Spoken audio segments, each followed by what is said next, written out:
మీ పేరు? పెదబాబు కందుల. సార్ ఏపీలో మనకి ఎలక్షన్స్ అయితే స్టార్ట్ అయిపోయినాయి. ఎవరికి వాళ్ళు తగ్గట్లే ప్రచారాలను అయితే. ఒక పక్కన ఎన్డీఏ కూటమిగా వస్తున్నారు, ఒక పక్కన జగన్మోహన్ రెడ్డి సింగిల్గా వస్తున్నారు. ఈ 5 years పరిపాలనలో ఆయన చేసిన అభివృద్ధి సంక్షేమ పథకాల గురించి మీరు ఏం చెప్తారు? ఆయన అభివృద్ధి ఏం చేయలేదు, సంక్షేమ పథకాలు ఇచ్చాడు, దానివల్ల ఉపయోగం లేదు. ఏదైనా వస్తే ఉద్యోగాలు వస్తే కుటుంబం బాగుపడుతుంది, కానీ ఆయన 15,000 ఇస్తే ఆ నెలలోనే అయిపోతాయి కదా. ఉపయోగం ఏముంది ఇంకా సంక్షేమ పథకాలు? మనకి లైఫ్ లాంగ్ ఉండే కావాలి, ఒక రోజుతో పోయేది కాదు కదా ఇది. అన్ని రోడ్లు లేవు, మైన్స్ లేవు, వైన్స్ మొత్తం ఎత్తేసాడు. అన్ని గవర్నమెంట్ కింద వైన్స్ తీసుకున్నాడు, అది పోయింది. మొత్తం గవర్నమెంట్ ప్రాపర్టీ చేసేసుకున్నాడు ఆయన అంతా. అలాగే 3 రాజధానుల విషయంలో మాట తప్పారని చెప్పేసి అంటున్నారు సార్, దాని గురించి ఏం చెప్తారు? 3 ఎక్కడ కట్టలేదు కదా ఆయన. 3 చెప్పాడు అంతే, జస్ట్ డైవర్ట్ చేశాడు పాలిటిక్స్ని. జనాన్ని డైవర్ట్ చేసి 3 పాలిటిక్స్ అక్కడ కడతా డైవర్ట్ చేశాడు. అది జనం నమ్మే పరిస్థితి కూడా లేదు. సార్ పవన్ కళ్యాణ్ గారు పిఠాపూర్ నుంచి పోటీ చేస్తున్నారు సార్, ఆయన ఎంతవరకు మెజార్టీ రావచ్చు? డెఫినెట్గా గెలుస్తాడు. మెజార్టీ నేను ఎక్స్పెక్ట్ చేయలేను, కానీ డెఫినెట్గా అయితే గెలుస్తాడు ఆయన. అలాగే లోకేష్ గారు మంగళగిరి నుంచి గెలుస్తాడు. ఎన్ని సీట్లు వస్తాయి సార్ ఈసారి వైసీపీకి? అంటే 125 to 150 చెప్తున్నారు, చూడాలి మరి. ఇంకా ఈ 15 రోజులు కూడా ఉంది కదా, దాన్ని బట్టి. కూటమికి సార్, కూటమికి ఎన్ని సీట్లు రావచ్చు?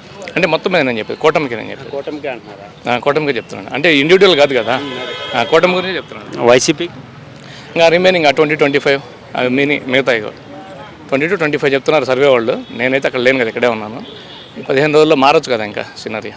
అలాగే కొంచెం వైసీపీలో కొంచెం గట్టిగా మాట్లాడే కొడాలి నాని గారు అవ్వచ్చు, పెర్ని నాని, మనం అమర్నాథ్, అంబటి రాంబాబు, రోజా గారు కొంతకన్నా కోరికలుగా సైలెంట్ అయిపోయారు సార్. ఏమన్నా భయం పట్టుకుందంటారా ఓడిపోతామని? భయం డెఫినెట్గా ఓడిపోతాను, వాళ్ళకే తెలుసు. కొడాలి అనేది 50-50 ఛాన్సెస్, ఎందుకంటే అక్కడ కమ్మ ఓటింగ్ షేర్ ఎక్కువగా ఉంది కాబట్టి అతను 50-50 ఛాన్సెస్. లాస్ట్ మినిట్ వరకు ఏం జరిగిందో తెలియదు. వల్లభనేని వంశీ అయితే ఫస్ట్ రౌండ్లోనే వెళ్ళిపోతారు. రోజా అసలు డిస్కషన్ అనవసరం. అంబటి రాంబాబు గుంటూరు జిల్లాలో ఫస్ట్ గెలిచి సీట్ అదే. అంబటి రాంబాబు కన్నా లక్ష్మణ్ గెలుస్తాడు అక్కడ సార్. ఇంకొకటి ఏంటంటే రీసెంట్గా జగన్మోహన్ రెడ్డి గారి మీద దాడి జరిగింది సార్, రాయితో, కులక రాయితో. అది లాస్ట్ టైం ఎలక్షన్ ముందు కోడికత్తి డ్రామా లాగా ఇది కూడా డ్రామా అని చెప్పేసి సానుభూతి ఓట్ల కోసమని ప్రజలు అంటున్నారు. మీరేమంటారు? జనం నమ్మే పరిస్థితి లేరండి, అది నమ్మే పరిస్థితి లేదు. ఒక కులకరా ఇద్దరు తగిలితే ఇద్దరికి కంటికి. ఇప్పుడు ఆయన శ్రీనివాసు ఆయన ఇంకా గట్టిగా తిరుగుతూనే ఉన్నాడు. ఈయన బ్యాండేజ్ 13 వరకు తీయడు, 13 వరకు తీయడు. వాళ్ళ చెల్లెలే చెప్పింది, సునీత రెడ్డి గారు డాక్టర్ కదా ఆమె చెప్పింది, అన్న బ్యాండేజ్ తీసేనా, ఏది తగిలితే మొత్తం డ్రై అయిపోద్ది, తొందరగా తగ్గిపోద్ది అని సలహా కూడా ఇచ్చింది ఆమె సలహా తీసుకోవచ్చు కదా, డాక్టర్ కదా ఆమె. మరి మేనిఫెస్టో గురించి ఏం చెప్తారు సార్? మేనిఫెస్టో నేను పూర్తిగా చూడలేదు, నాకు టైం లేదు, ఆఫీస్లో ఉన్నాను, నేను చూడలేదు. మేనిఫెస్టో బాగానే ఉందని ఒక యూనిట్ ఉంది, టీడీపీ మేనిఫెస్టో. మేనిఫెస్టో ఏం చేశాడు వైసీపీ మేనిఫెస్టో? జస్ట్ ప్లస్ పెట్టాడు, దానికి నవరత్నాలు ప్లస్ పెట్టాడు. ఆ నవరత్నాలు సగం జారిపోయినాయి, ఇంకా ప్లస్ మైనస్లు ఏముంటాడు, ఏముండదు. సార్ ఏపీలో మార్పు రావాలని కోరుకుంటున్నారు సార్? తప్పకుండా 100% మార్పు రావాలి. చంద్రబాబు నాయుడు గవర్నమెంట్ ఫామ్ చేయాలి, రాష్ట్రం అభివృద్ధి చెందాలి, అమరావతి రాజధాని కావాలి. Thank you sir. సార్ ఏపీలో మన పాలిటిక్స్ అడవడైతే స్టార్ట్ అయిపోయింది. ఒక పక్కన వైసీపీ సింగిల్గా వస్తారు, ఎన్డీఏ ఏమో కూటమిగా వస్తుంది. ఈ 5 సంవత్సరాల పరిపాలనలో జగన్మోహన్ రెడ్డి గారి సంక్షేమం, అభివృద్ధి గురించి మీరు ఏం చెప్తారు? జగన్మోహన్ రెడ్డి అభివృద్ధి ఏముందండి, బీద వాళ్ళకు కల్తీ మందు దాపి ఇప్పుడు అమ్మఒడి అని గొప్ప చెప్తున్నారు. తండ్రి జేబు చిల్లి కొట్టి తల్లి జేబు తల్లి సంచి నింపుతున్నారు. బీద వాళ్ళకు కల్తీ మందు దాపి ఆ డబ్బులు అమ్మఒడిలో కింద కన్వర్ట్ చేస్తున్నారు. ఏం చేశారు జగన్? ఏం చేయలేదు, ఒక అవినీతి తప్ప. పవన్ కళ్యాణ్ చూడండి, ఆయన ఏం ఆశించకుండా కోట్లు ఆయన బిజినెస్ వదులుకొని పేదవాళ్ళకు ధర్మాలు చేస్తుండే. కోట్లు దానం చేస్తారు. కోట్లు ఎవరు దానం చేస్తారండి? పవన్ కళ్యాణ్ చూసి నేర్చుకోవాలి. పవన్ కళ్యాణ్ కాలిగోటి కూడా సమానం కాదు ఎవరు తెలుగు రాష్ట్రాల్లో. అలాగే 3 రాజధానులు అని చెప్పేసి మాట తప్పారు కదా, దాని గురించి ఏం చెప్తారు? ఇంతవరకు సచివాలయమే కట్టలేదు. 5 ఏళ్ళు పరిపాలన చేసి ఇంతవరకు సచివాలయం నవ్వుతారు ఎవరైనా? అందరు నవ్వుతున్నారు. ఇక్కడ రాజధాని డిక్లేర్ చేయాలి ఇంతవరకు. అలాగే పవన్ కళ్యాణ్ గారు పిఠాపూర్ నుంచి పోటీ చేస్తున్నారు సార్, ఆయన ఎంతవరకు మెజార్టీ రావచ్చు సార్? తప్పకుండా గెలుస్తారు, దేవుడు ఆశీర్వదిస్తాడు ఈసారి. అప్పుడంటే 100 కోట్లు ఖర్చు పెట్టి ఓడగొట్టారు, కానీ ఈసారి జనాలు పిచ్చోలేం కారు, తప్పకుండా గెలుస్తారు. అలాగే లోకేష్ గారు గత ఎన్నికలతో పోల్చుకుంటూ ఇప్పుడు చాలా మాట అదంతా మార్చుకున్నారు సార్, బాగా మాట్లాడుతున్నారు కూడా, పరిస్థితులతో మీద బాగా బాణాల్లో సంధిస్తున్నారు. సో ఆయన విజయం ఎలా ఉంటుంది సార్ మంగళగిరి నుంచి? బాగానే ఉంటుందండి, గెలుస్తారు సార్ ఈసారి. టీడీపీ జనసేన కూటమి అధికారంలోకి వస్తుందని నమ్ముతున్నాను. అలాగే వైసీపీలో కొంతమంది మంత్రులు ఉన్నారు సార్, మనకు కొడాలి నాని, పెర్ని నాని, అంబటి రాంబాబు, అనిల్ కుమార్ యాదవ్, మంత్రి రోజా, వీళ్ళు ఎందుకు సార్ గత కొన్ని రోజులుగా సైలెంట్ అయిపోయారు? అయినా ఓడిపోతామని భయంతోనే అని చెప్పేసి కొంతమంది అన్నారు, మీరేం చెప్తారు? వాళ్ళకి అర్థమైపోయింది, ఎక్కువ మాట్లాడితే గెలవమని, మంచి వాళ్ళతో విమర్శిస్తే గెలవమని అర్థమైపోయింది వాళ్ళకు. రీసెంట్గా జగన్మోహన్ రెడ్డి మీద దాడి జరిగింది సార్ గులకరాయితో. అది లాస్ట్ టైం కోడికత్తి డ్రామాలాగా ఇప్పుడు కూడా ఎలక్షన్ ముందు సానుభూతి ఓట్ల కోసమని ప్రజలు అన్నారు. మీరు అంతే అంతే అంతే అదే కరెక్ట్ కరెక్ట్ మీరు చెప్పింది కరెక్ట్. మీ ఒపీనియన్ చెప్పండి. మా ఒపీనియన్ కూడా సేమ్, ఇది ఒక డ్రామా. సరే, ఈసారి అయితే ఏపీలో మార్పు రావాలని కోరుకుంటున్నారు మీరు. ఎస్, మార్పు రావాలని కోరుకుంటున్నాం. Thank you sir. Me name? Prithviraj. మనకి ఏపీలో అయితే ఎలక్షన్ స్టార్ట్ అయిపోయాయి. ఒక పక్కన టీడీపీ, జనసేన, బీజేపీ కూటమికి వస్తున్నారు. జగన్మోహన్ రెడ్డి గారు సింగిల్గా వస్తున్నారు. ఈ 5 yearsలో మనకి జగన్మోహన్ రెడ్డి గారి పరిపాలన సంక్షేమం గురించి చెప్పాలంటే మీరు ఏం చెప్తారు? రిషికొండ బీచ్ చెప్తాము. ఇంకేం చెప్తామన్నా, ఆంధ్ర నుంచి ఇక్కడికి బాగా తరలొస్తారని చెప్తాము జాబులు లేక. ఎందుకంటే మా దగ్గరనే చాలామంది ఉన్నారు, మేమే చాలామందికి పెట్టించినాము. అక్కడి నుంచి వచ్చి ఇక్కడ రియల్ ఎస్టేట్ చేస్తారు. పిఠాపురం నుంచి పవన్ కళ్యాణ్ గారు పోటీ చేస్తున్నారు. ఈసారి విజయం సాధిస్తారంటారు? ఏమో చెప్పలేమన్నా, సాధించవచ్చు. కూటమి కదా, ముగ్గురు కలిసి మెయిన్ అంటే ఏ పాలిటిక్స్లో గెలవాలన్నా బీజేపీ చేయి ఉండాలా. ఈసారి వాళ్ళకి బీజేపీ చేయి ఉంది కాబట్టి గెలవచ్చు. జగన్ గారు చేయలేదని చెప్పలేము కానీ చేశారు, అంతా కనబడట్లేదు. ఇంకోటి మెయిన్ ఇష్యూ ఏంటి అంటే హిందూ దేవాలయాలలో ఇతర మతస్థులు పెట్టడం అనేది మాకు నచ్చలేదు. మేము హిందువులం కాబట్టి మాకు అది నచ్చలేదు. సో ఎప్పటికన్నా వీళ్ళు బీజేపీ తరఫున వీళ్ళు వస్తే అది చేస్తారేమో చూడాలి. లోకేష్ గారు మంగళగిరి నుంచి పోటీ చేస్తారని ఈసారి ఎమ్మెల్యేగా గెలిచే అవకాశాలు ఉన్నాయంటారు? గెలవచ్చు అన్న, చెప్పలేము. మాకైతే ఇప్పుడు ఈసారి కూటమి గెలుస్తానే అనిపిస్తుంది. ఆల్దో మేము తెలంగాణ అయినా బీజేపీ గెలుస్తుందని మేము నమ్ముతున్నాం. ఎన్ని సీట్స్ రావచ్చన్న బీజేపీకి? అది చెప్పలేమన్నా, చెప్పలేము. అది గెలవచ్చు, అదొక టాడ్ దాకా చెప్పగలుగుతాం. మా సపోర్ట్ అయితే కూటమికే ఉంది. మా సపోర్ట్ ఉంది. ఇక్కడ మా దగ్గర ఉన్న ఆంధ్ర నుంచి వచ్చిన వాళ్ళకు కూడా మేము కూటమికే ఏమని చెప్తున్నాం. మా దగ్గర ఎంతవరకు అయితే ఇప్పుడు ఇట్లనే కేబీఆర్లో వచ్చిన వాళ్ళు చాలామంది ఉంటారు. మొన్నటి వరకు రవి అని ఒక ఆయన ఉండే, ఆయన ఆంధ్ర నుంచి వచ్చిండు, జాబ్లు ఏం లేవు అంటే ఇక్కడనే వచ్చి మన పంజావట్ట సాయిబాబా గుళ్ళ ఏదో కోర్స్ నేర్చుకుంటా ఇంగ్లీష్ చదివి అన్నారు. ఇంకొక 1 weekలో పోయి రియల్ ఎస్టేట్లో సెట్ అయిపోయిండు. ఇంకొక అమ్మాయి ఉంది ఇంటికాడ, వాళ్ళు అక్కడ జాబ్ లేక ఇక్కడికి వచ్చారు. 10 members 15 members అయితే మాకు తెలుసు. మేమైతే వాళ్ళందరినీ బీజేపీకి ఏమని చెప్తాం. ఓకే అన్న, థ్యాంక్ యూ సార్. ఇప్పుడు కొత్త చట్టం ఏదో తెచ్చారు కదా సార్, దాని గురించి చాలా అయితే విమర్శలు గట్ట మొత్తం గట్టిగానే పడుతున్నాయి సార్. సార్ ఆ చట్టం గురించి చెప్తారు, టైటిల్ యాక్ట్ గురించి. ఇప్పుడు దాన్ని టీఆర్ఏ అంటారు, అది title registration act.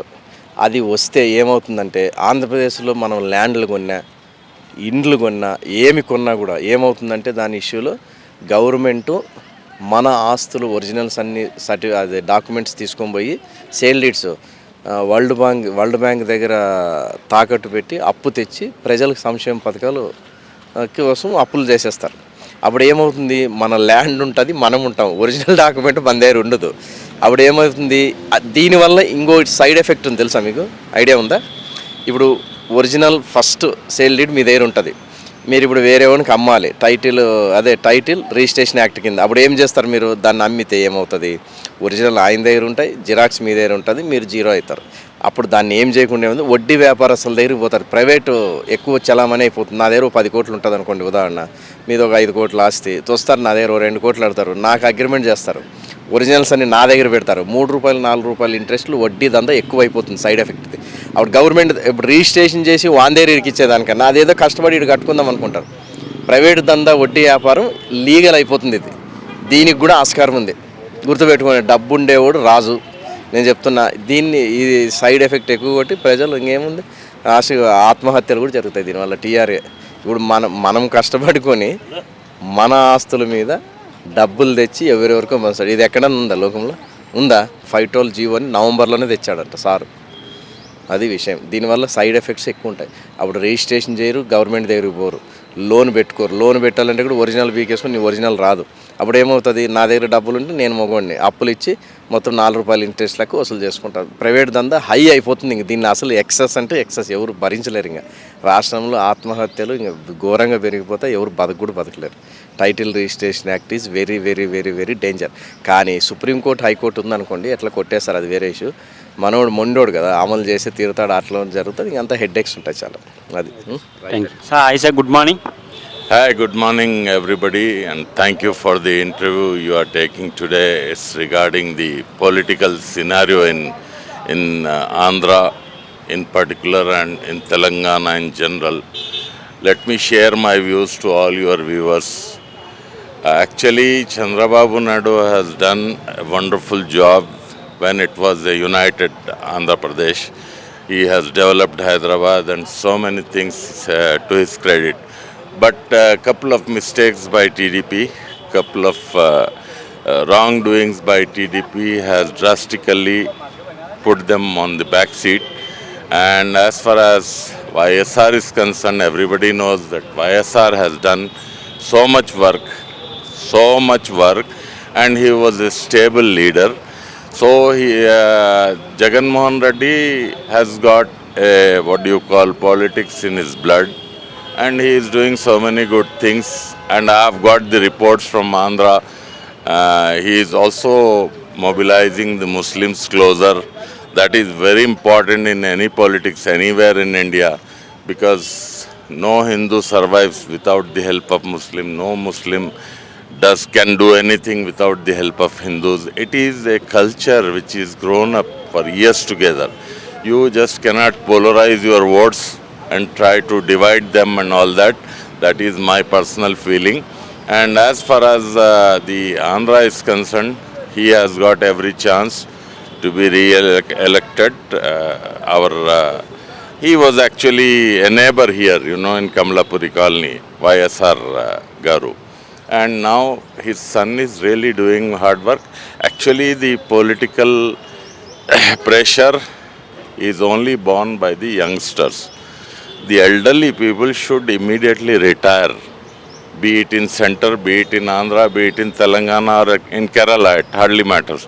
The young blood should come. They have different discipline, they have different attitude, they have different decisions making that can help India grow much faster and much better than anywhere in the world. If you remember, आप लोगों को याद होगा कि हिंदुस्तान को सोने की चूड़ी बोला करते थे एक दफ़ा. तो सोने की चूड़ी ऐसी ही नहीं बन जाती. ये हर इंडिविजुअल का अपना एक एफर्ट रहता, जिसकी वजह से एक कंट्री प्रॉस्पर होता. आज देश में बहुत अच्छा नाम है इंडिया का. कुछ अरसे से ख़राब भी हुआ, but I am pretty sure youngsters like Jagan Mohan Reddy and many youngsters are coming up even in Hyderabad. If you ask about Telangana, I'm from Secunderabad area. I am pretty sure that Nagendra has got good chances of winning, because he brings people closer. He hugs them. He loves them. That is more important in any leader. These are the qualities which can make him successful. Thank you so much, and I wish you all the best. Thank you. Assalamu alaikum. మీ పేరు? సంతోష్. సంతోష్ అన్న, మనకి ఏపీలో అయితే elections అయితే start అయిపోయిందన్న. వాడివేడిగా ప్రచారాలు ఎవరి మటుకాలు తగ్గట్లే. ఒక పక్కన బీజేపీ కూటమిగా వస్తున్నారు, మన జగన్మోహన్ రెడ్డి గారు సింగిల్గా వస్తున్నారు. జగన్మోహన్ రెడ్డి గారు చేస్తున్న 5 సంవత్సరాల పరిపాలన గురించి, సంక్షేమ పథకాల గురించి మీరు ఏం చెప్తారు? ఎంతమంది కూటమిగా వచ్చినా, మొత్తం టోటల్ ఎంతమంది కూటమి వచ్చినా, ఎవరు వచ్చినా కూడా జగన్మోహన్ రెడ్డికి ఎలా అంటారు, ఎవరు ఏం చేయలేరు. ఆయన సింగిల్గా కొట్లాడుతుంటే సింగిల్గా గెలుస్తాడు. ఆయన గెలిచే ఛాన్సెస్ 100% ఉన్నాయి ఆయనకి. కూటమిలో కూడా వాళ్ళకి ఇలాంటి ఏం లేదు. అది జగన్ అన్న చేసిన పనులు ఇంచుమించు ఒక 2 lakhs మెంబర్స్ వాలంటీర్స్ పెట్టిండు. ఆయన చేసిన సంక్షేమ పథకాలు, ఆయన పబ్లిక్లో ఉండు, ఆయన కష్టపడి లీడర్ అయ్యిండు. ఆయన ఎవరో చేసే లీడర్ అయ్యింది కాదు. ఆయన ప్రతిదీ కష్టపడి, ఆయన ప్రతి దాంట్లో ఆయన కష్టం ఉంది. కాబట్టి సింగిల్ లీడర్ కావడం ఆయన ఏదో వారసత్వంగా లీడర్షిప్ వచ్చినా కూడా ఆయన కష్టపడి ఇది చేసుకోవడం కంపల్సరీ. ఆయన మళ్ళీ సీఎం కావడం ఖాయం. అలాగే ఏపీలో అభివృద్ధి లేదని చెప్పేసి చాలామంది అంటున్నారు అన్న. 3 రాజధానుల విషయంలో కూడా మాట తప్పారు కదా, దాని గురించి మీరేం చెప్తారు? ఈ ఇంటర్నల్ విషయం అది. ఇప్పుడు చేస్తాడేమో, అప్పుడు చేయలేడేమో. అప్పుడు ఆయన ఏం ఆలోచించేమో, దానికి కొత్త కమిటీ వేసింది కదా దానికోటి, దానివల్ల జరుగుతూ ఉంటుంది. అది 3 రాజధానులు కరెక్టే అంటారు మీరు?